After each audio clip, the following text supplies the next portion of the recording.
Hi, it's Elisa, resident foodie and hoarder, and you're looking at Cranberry Relish. This sweet and tangy sauce is a recipe of my friend Kristin's, and so come along and you can see how it comes together.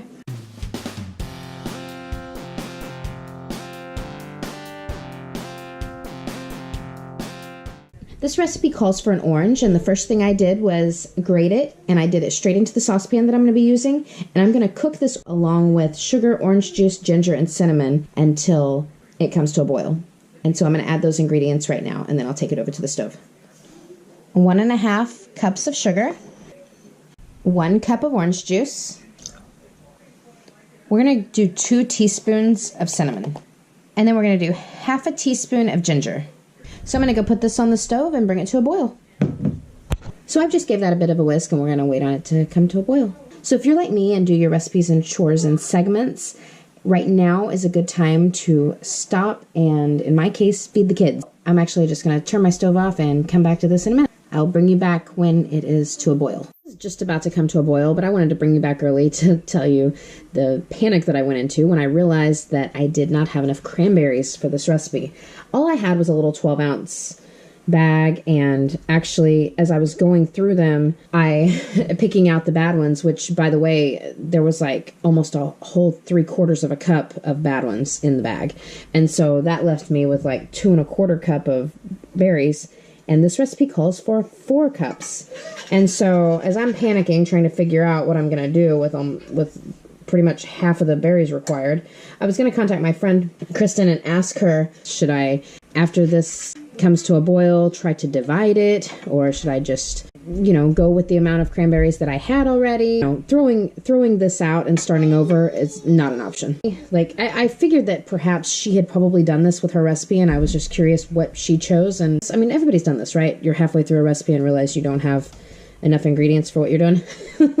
But anyway, so just as I was about to contact her, I realized that I had some freeze-dried berries. So yay for that. So yeah, I totally forgot that I had bought these last year. I'd never opened them. And by the way, they are awesome to snack on. And I can't believe I didn't know that yet. Okay, so this is boiling. Okay, so this actually started boiling, and it was rising so fast I had to take it off of the burner so I could come over here and grab my oranges. The one orange that's called for in this recipe, I cubed this up. And so now that this is boiling, that is, if you can see that, the way it's kind of rolling, that's as good as it gets. And like, it's just going to start rising is what's going to happen. And so you want to add your cubed orange and your cranberries. Now this is right at 2 1/4 cups.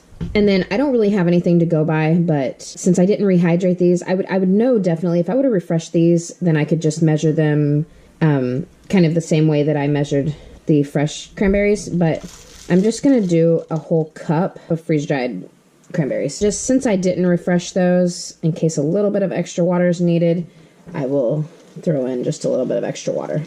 Okay, so her recipe just says to reduce heat and simmer until the cranberries are a good consistency. So I'm going to let this go ahead and boil before I reduce it. I did sneak a little taste of the syrup, and it tastes awesome. See if you want to take a look at what it kind of looks like right now. Okay, so I just turned it down a tiny bit from where it's at right now, and I'm just going to come back and check on it in a little bit. Okay, so I think I have this at the consistency that I want. I let it simmer about 20 minutes. So if you want it more runny, don't let it go that long. And if you would like it less runny, then let it keep simmering. But I think that this is just perfect. It's gonna take me just a little bit out and taste it. This is awesome. So something I completely forgot to mention was that you can add 1/2 cup of pecans if you want. If you don't already have a way that you make your cranberry relish, try this one out. It tastes great. You will be seeing this one again in my videos because I'll be using it in a leftover makeover video that I'm going to be doing. Thanks for watching, and I'll see you in tomorrow's video. Bye.